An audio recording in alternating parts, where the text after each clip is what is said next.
रिवाज बदलेगा या आपको लग रहा है कि वहां पर राज बदलेगा? हिमाचल में पहले और उसके बाद गुजरात।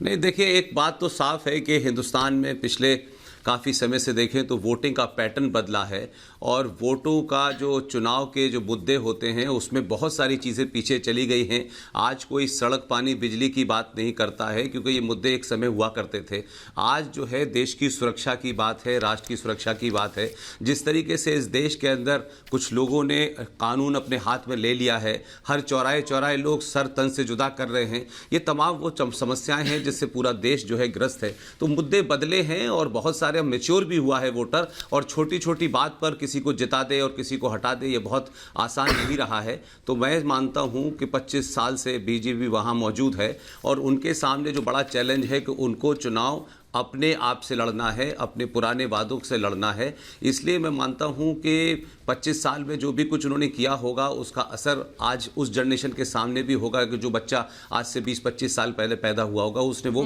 गुजरात देखा होगा जहां दंगे नहीं होते, जहां मारपीट नहीं होती, जहां फसाद नहीं होते। तो एक बदला हुआ वोटर है और इस वोटर में मैं मानता हूं कि मैच्योरिटी आई है। लिहाजा हर छोटी बात पर कोई कहे कि 2 रुपए किलो चावल देंगे, बिजली फ्री देंगे, इस पे चुनाव मैं नहीं समझता। पुष्पेंद्र जी, आप इसकी बात कर रहे हैं इसलिए मैं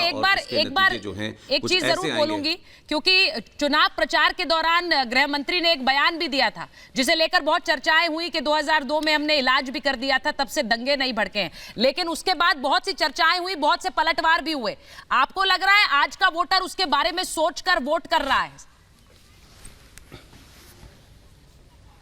देखिए, 2002 एक ऐसी घटना है भारतीय इतिहास में कि उससे लोगों को ये मैसेज गया कि इस देश में एक तरफा दंगा करने की इजाज़त कुछ लोगों को नहीं मिली हुई जो संविधान में सेकुलरिज्म का दिन भर पाठ पढ़ाते हैं और पूरे देश के अंदर सड़कों के ऊपर निकल के जिस तरीके के दंगा करते हैं, चाहे यहाँ दिल्ली में किया हो, गुजरात में। 2002 एक तरीके से इसलिए याद किया जाएगा कि सरकार ने और एडमिनिस्ट्रेशन को जो करना चाहिए था वो उन्होंने किया, और एडमिनिस्ट्रेशन ने उस वक्त जो करा था उसमें ये नहीं ध्यान रखा कि साहब कौन सामने है कौन सामने नहीं है, चेहरा देख के निर्णय नहीं लिए। तो मैं मानता हूं कि वो आज जिस तरीके से हमने दिल्ली में देखा, गुजरात में हम देख रहे हैं, कृष्ण भड़वार को देख रहे हैं, कहीं कन्हैया को देख रहे हैं, कहीं नुपुर के खिलाफ दंगे देख रहे हैं, तो वो दोबारा से उस स्थिति को नहीं लाना चाहता। इसलिए आज जो आपने कहा 2002 भारतीय राजनीति में एक बड़ा मोड़ था और लोगों को समझ में आ गया कि कुछ लोगों को खुली छूट नहीं दी जा सकती, एडमिनिस्ट्रेशन को खुल के काम करना चाहिए। और उसके बाद से गुजरात के अंदर